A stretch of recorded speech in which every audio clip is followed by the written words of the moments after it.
Okay, so this project here documents a method for controlling garage doors with the home automation system. And the reason we tied it into the home automation system is because, if we're away from home or something, we want to allow for a package delivery, or someone to come in and feed the cat, or whatever, if we're away.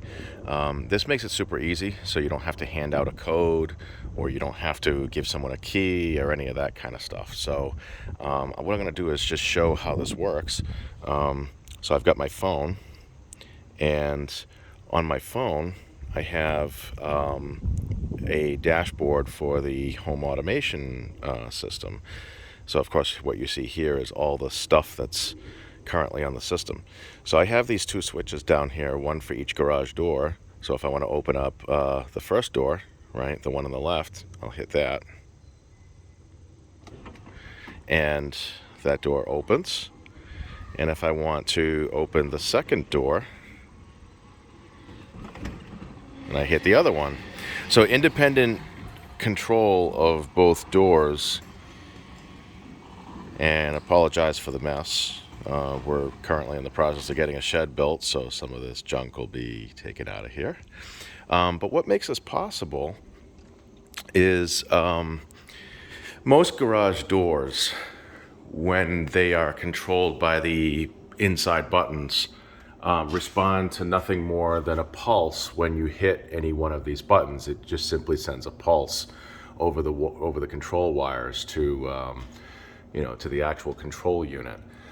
What I've done here is I've added a dual channel relay, and the dual channel relay has a Wi-Fi radio on it, right? So this right here, that's the Wi-Fi radio that attaches these relays to the control system, and it does so using MQTT commands. That's the beauty of it. So it uses the existing technology that we use for the rest of the house. It's a very simple setup. So we have a power. The entire relay system is powered by a small wall wart, right?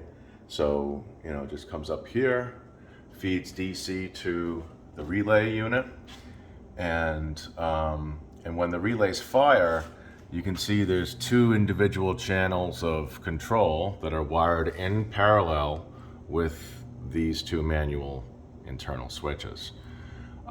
It's important to note for security that whenever you're installing a garage door opener system, that you do not locate these wires for this reason. Do not ever locate the wires for the controls near the door, because in theory, if somebody could short out the wires momentarily, that creates a pulse that could allow someone to open the door. So most installers typically install these switches to the back of the garage for that very reason, so that the wiring is far enough away and inaccessible to someone trying to gain entry.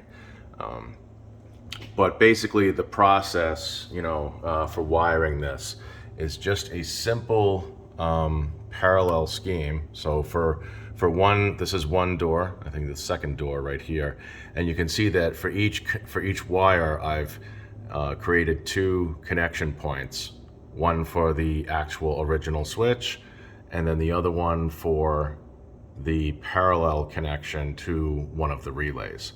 So I've done that to both, and that makes it possible to trigger these remotely using the system. So if anyone wants to go ahead and have remote control of their garage doors, this is a very simple way that you can accomplish this. The Wi-Fi radio I flashed with this little module here that's plugged on the board. I flashed this with the open source Tasmota firmware, and the way I've set it up is documented on my website, wizworks.net. I'll put a link in the description to the project page, so if you're interested in doing this, you'll be able to now bring your garage doors into your home automation system. Enjoy! Thanks for watching.